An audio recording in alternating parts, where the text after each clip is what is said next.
Возможность путешествовать по стране и не переживать о больших расходах за проживание. Валерия Байц и не думала, что ей так повезет, когда собиралась участвовать в палаточном лагере Байни. Девушка совершенно случайно узнала о программе молодежного и студенческого туризма, которая позволила ей остановиться в общежитии Ингушского государственного университета. Поезд каждые 2 дня ходит, и было неудобно. Форум на день раньше, получается, приехала чем форум и решила, рассказали о туризме программе. Решила поучаствовать, такая НГУ. Приняли, в итоге позвонили, все, договорились, рассказали, все четко, классно. В принципе, удобно было здесь находиться, и люди встретили хорошо, прям приятно. Мне нравится приезжать потом 3-й раз здесь. Валерия учится в ЮФУ, и так как университет сотрудничает с нашим вузом, нередко сюда приезжает. Последний раз была на форуме «Торгим», на котором и презентовали палаточный лагерь Байни. Проект так заинтересовал девушку, что решила принять участие и не пожалела. Ингушетия своим гостеприимством покорила ее. Очень классно сделали атмосферу, там фонарики, кострище, мягкая зона, все так горело, все эстетично, особенно вечером. Очень классные ребята в плане общения, поэтому форум прошел на ура.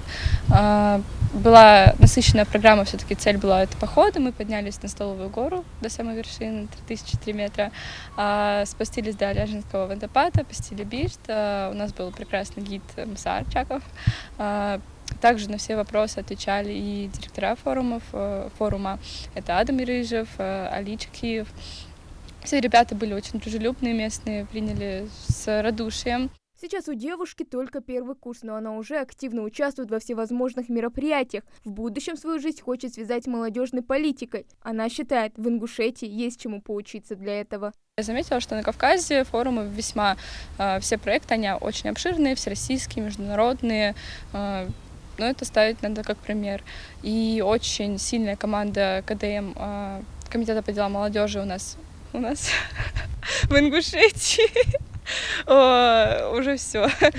В Ингушетии ребята очень сильно стараются, вкладываются, они очень креативные. Действительно, с такой командой хотелось бы работать, поэтому, кто знает, может быть, 4 года пройдут, магистратура, перееду в Ингушетию.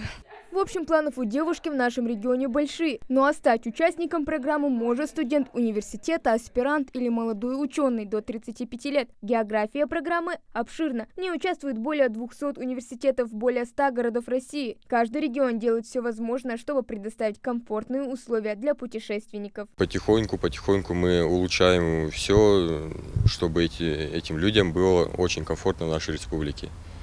Я очень благодарен, что к нам приезжают такие вот замечательные люди с других регионов. Желаю всем приезжать к нам в республику и бывать здесь как можно чаще.